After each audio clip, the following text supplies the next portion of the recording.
Hello, I'm a human disaster. Welcome to my TED Talk.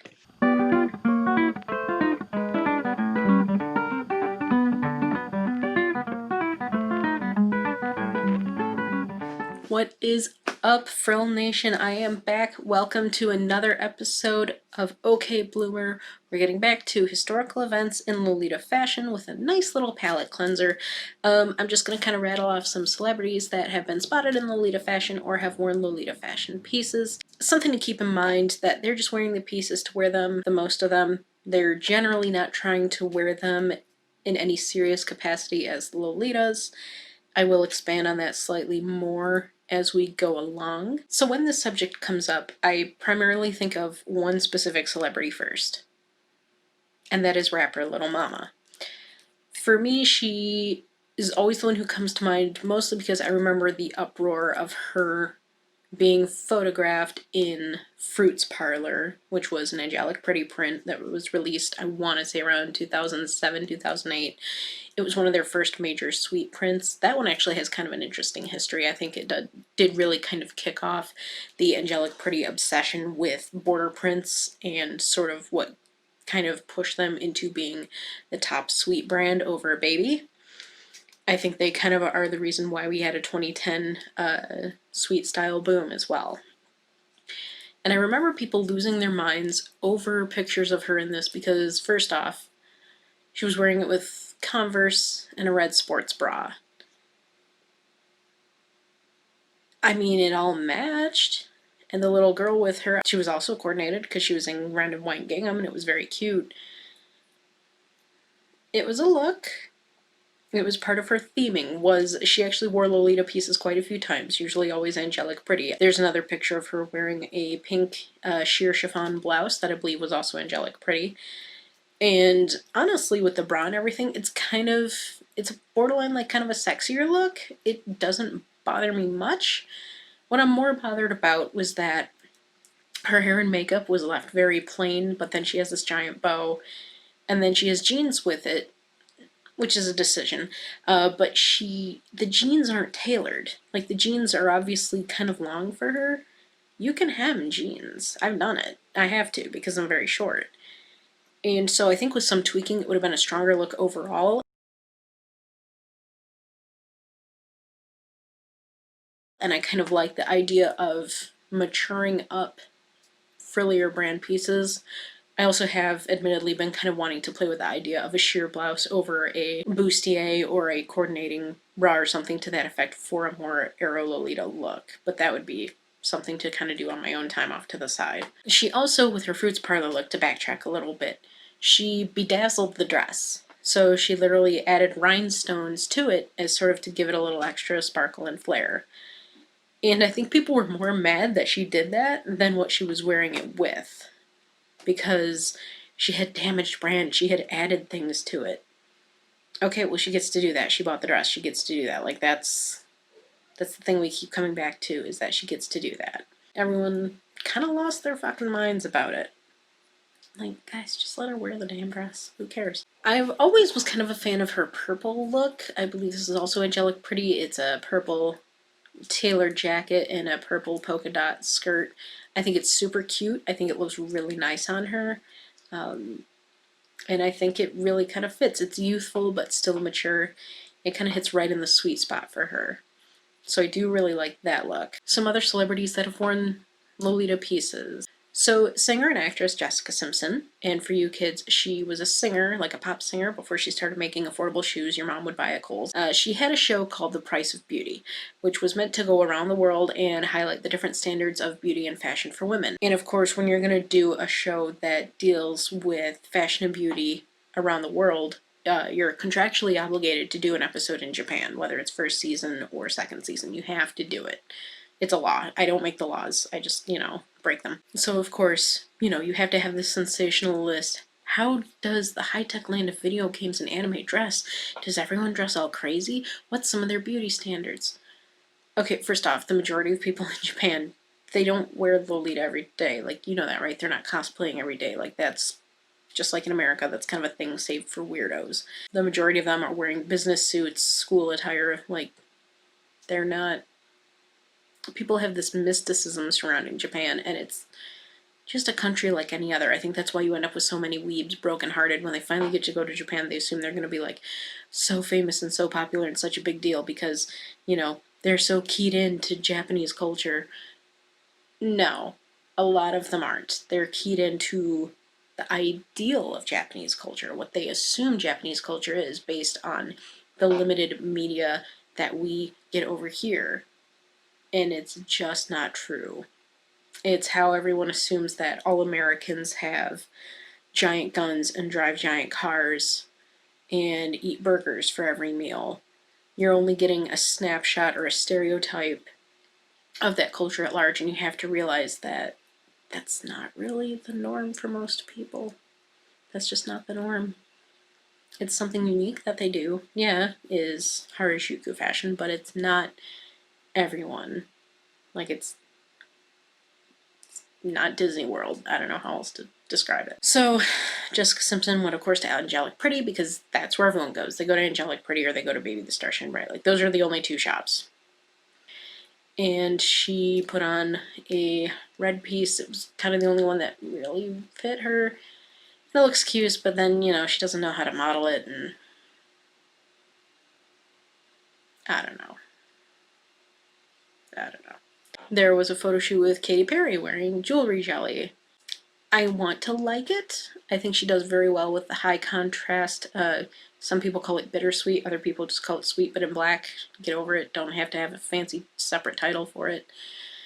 I do kind of wish, though, that they'd given her more volume through her hair. Done something like a little bit curly and cute and kind of full to, you know, play off the roundness of the silhouette, like the puff shoulders and everything, instead of, you know, just slicking it back into a ponytail. It just seems so lazy. I don't know.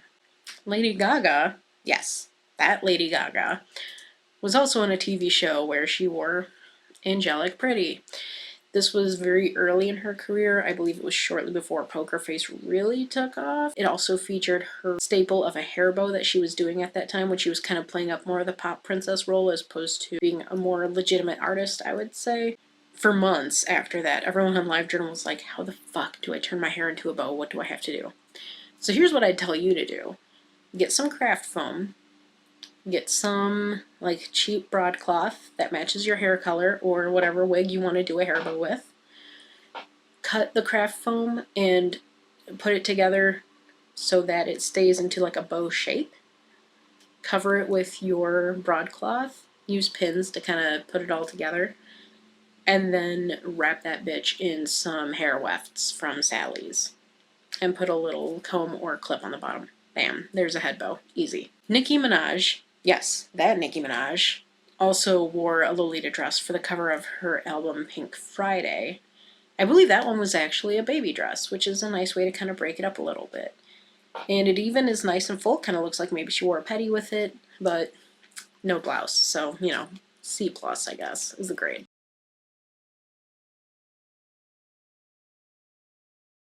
Hayley Williams from Paramore has worn a Lolita dress in a music video. I believe the song is called Brick by Boring Brick. Amy Lee from Evanescence, and this was a big deal at the time, actually designed a dress with H. Naoto that she would wear. I believe she wore it to one of the major music events. You guys, this was so long ago, and I'm just riffing at this point. It was a decision. She was happy with it, so that's all that matters. She's also met Mana, and she posed with him wearing a green hoodie. Gonna jazz it up a little bit, Amy? Come on. You're with royalty here. What are you doing? Most infamously, there was a Mexican pop band, EME15. I'm not sure if they're actually called something different in Spanish. I'm just kind of going by Americanization here, sorry. They wore Lolita. They had the original release of Honey Cake, and they actually altered the dresses and hemmed them super short, which again caused a fucking uproar. Like, people are gonna alter their stuff. There's no point in throwing a fucking fit about it.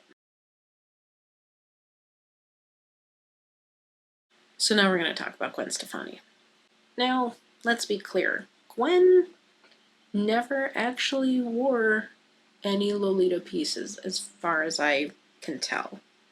She wore high fashion couture pieces. She wore a lot of Comme des Garçons, Vivienne Westwood, things of that nature. but she never actually wore straight up Lolita. And if I'm wrong on that, let me know in the comments. I apologize. I kind of did just a little bit of research. People were mad. And they weren't necessarily mad because she never said she was wearing Lolita fashion. She always claimed she was wearing Harajuku style, which is still, I mean, you're just kind of using a blanket term and you're kind of picking and grabbing from all over the place. There was nothing really cohesive about it, and that was kind of the problem too. The real big problem was her entourage. She had 4 young women with her, Japanese women, that were part of her posse. She literally created a little posse, Gwen, if you need a community, let me know. You can join the comm. I know you're in California, but it's fine. Just let me know. And so she dressed them all alike.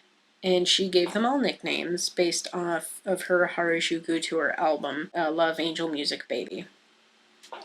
God, this is really difficult to talk about, because it was, at the time, it was kind of oh, that's kind of weird. You have to create yourself some friends. You can't just be friends with someone. She had them all dressed kind of alike, but with sometimes they would all be dressed basically the same. Sometimes they would be dressed with different elements to their outfits to kind of, basically she was trying to create the Spice Girls, whereas she was going to be Posh Spice and everyone else was going to be Baby Spice, I guess. I don't know. I feel like that was kind of what she was going for, where they were going to be the Spice Girls, but she was the only one who was going to sing, and they were contractually obligated to only speak Japanese. She basically wanted to have a mini Harajuku entourage following her everywhere to feel like she hit her weeb phase, and she hit it hard, and she had way too much money.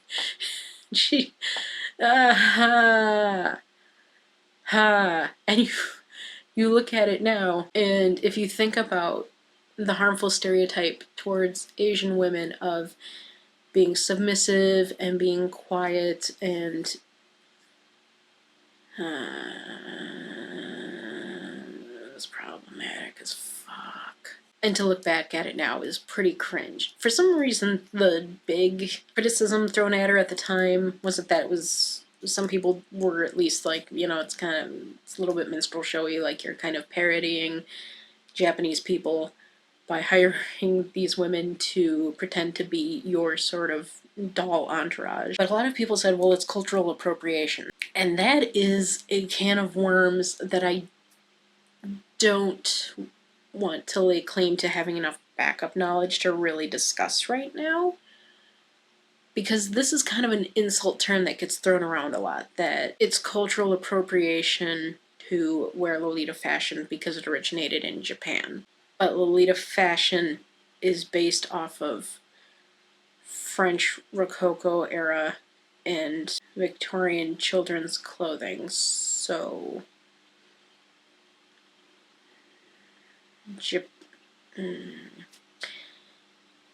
I guess the idea is let Harajuku fashion stay in Harajuku, but that's not really how alternative fashion works. And how can you culturally appropriate something that is based off of other countries? It was a weird criticism. And I think it was because people were too scared to just straight up call it what it was, that, it was playing off the idea of basically having dolls that you could dress up. It was really weird. Some people do weird shit in their weeb phases, they speak only in the smatterings of Japanese slang that they pick up from watching subtitled anime, or they insist on wearing Naruto headbands everywhere, things like that, calling each other Japanese nicknames, which I totally didn't do. And so then when you have a new weeb who's into fashion and you give her a bunch of money, and her instinct is to be I want to have a piece of Harajuku with me everywhere I go, and it's it was a weird way to do it. But she stopped doing it, so she did. And I think why it's hard for me to kind of talk about it a little bit is because Gwen Stefani has kind of been my role model since I was 10 years old. I've never hired an entourage of women and told them that they could only speak their native language out in public, because that's a weird thing to do. But, yeah, I don't know. One of my first CDs I ever owned was No Doubt's Tragic Kingdom. It was one of my favorite CDs for a long time. I saw Gwen in concert during her Harajuku Lovers tour, and I saw No Doubt when they performed with Paramore during like a comeback tour. And so it's really hard for me to kind of look back and be like, Gwen, I loved you. Why'd you do this to me? And hilariously, it's because of her influence and her weird Harajuku phase that helped to kickstart my love of Lolita fashion. Yes, it started with reading the GLBs and going online and finding out that this was really a thing. And, you know, that sort of kickstarted it too, was watching the music video of What You Waiting For and being like, see, this is Lolita fashion. It's not Lolita fashion at all, sweetie. It's not even fucking close. It was just a really weird time. And the com as a whole, I think we all kind of struggled with it because it was both exciting to see a celebrity who took such a huge interest in alternative fashion and, you know, the vibrancy of Harajuku and blending that in with haute couture looks and going for something that was high art but also alternative. And then her weird little, you know, silent maiden entourage thing that she had going on. Honestly, I think that was weirder for me than anything. It's like, the fuck you need an entourage for? I don't know. I don't know what her deal was with that. That was really weird. She says she doesn't regret it. Haven't you though? Just a little bit. Just a little bit. But yeah, she was never in Lolita fashion. I don't know. I'd have to look. I don't believe she ever actually wore any Lolita pieces. But, I mean, she did kind of open Western eyes to alternative J fashion, which... But I just wish she'd gone about it in a better way. You know, just a little bit. It was just weird. Just weird. So overall, I know, I'm sorry this is a shorter video. The last few videos have been pretty long. There's not really a lot to cover here. The thing is, there hasn't really been a celebrity that has truly worn Lolita fashion. Usually it goes the other way around. You have a Lolita who becomes a celebrity. And they say, well, this is who I am. And they become a celebrity because of their Lolita fashion, as opposed to it being something that they branch into. The key thing to remember is that no one owns these clothes except the person who purchased them. Little Mama could wear Lolita however the hell she wants. I don't think it's part of her style anymore still, unfortunately. I do know she put her Fruits Parlor dress up on eBay, and it did sell. Dita Von Tess has apparently owned some Lolita pieces in the past. And the thing is, all of these celebrities aren't buying the pieces because they're interested in Lolita fashion. It's because they straight up like the pieces themselves, which I think says quite a lot about the strength of the pieces they purchase and the strength in the design. That different celebrities who have different tastes and different professions, you have actresses, you have pop stars, you have rap artists, coming together and saying, oh, hold on, I like that. And I think that's sort of a nice little microcosm into how Lolita itself is very unifying. In my com alone, we have robotics engineers and middle school teachers, and we have people who work for Department of Defense. We have this huge collection of amazing and talented people who are all drawn together because they love this one style so much. And really, I think that's the most beautiful thing about it, is that you can have all of these talented, brilliant, and beautiful people who are all brought together because they appreciate these designs. And it's clear that there is strength in these designs, and there is always going to be a longing for the dream of a more fantastical and very soft and feminine style for a lot of people. no matter where they're at in their lives. It's really nice to see that. It's just really nice to know that anyone can appreciate these pieces without necessarily having to be immersed in the fashion itself. I wouldn't mind seeing more celebrities in Lolita. I wouldn't mind seeing them in proper Lolita. Editing room bloomer here. There is actually one celebrity who has worn Lolita fashion with the intention of wearing it as Lolita fashion and because she genuinely likes it. And that is Millie Shapiro, who was the star of horror movie Hereditary. If you haven't seen it, if you can handle horror movies and gore, I do recommend watching it, especially right now during Halloween season. She said she just found Gothic Lolita fashion one day, instantly fell in love, and has been snapped multiple times wearing Lolita fashion to events.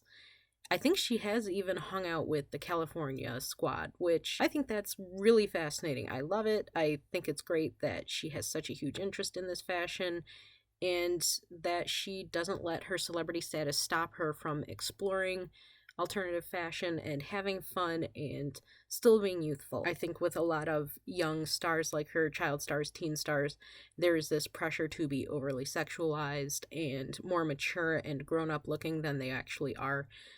And I think it's really sweet that she's able to hang on to this very youthful, pretty style and make it her own and feel comfortable in it and love it, just as anyone should be allowed to. So that wraps up this episode of OK Bloomer. Just a shorter one, just kind of going over, what celebrities have you seen wearing Lolita pieces? I know I've seen it a lot in media as well. That I think would be best as a different episode for sure, because there's a lot more to cover.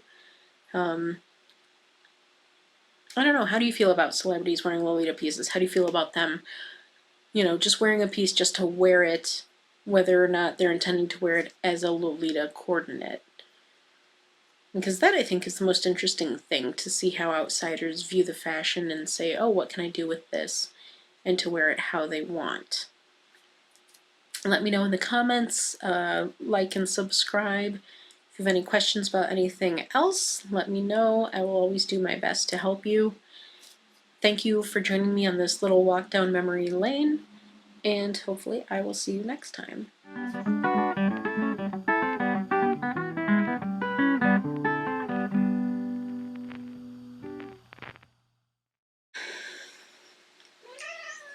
What? What? What? What do you need? Besides attention. Cats, one time. This my shit. All girls get to feel like this. Few times been around that track. Much gonna happen like that. No holla back, girl. Ain't no holla back, girl.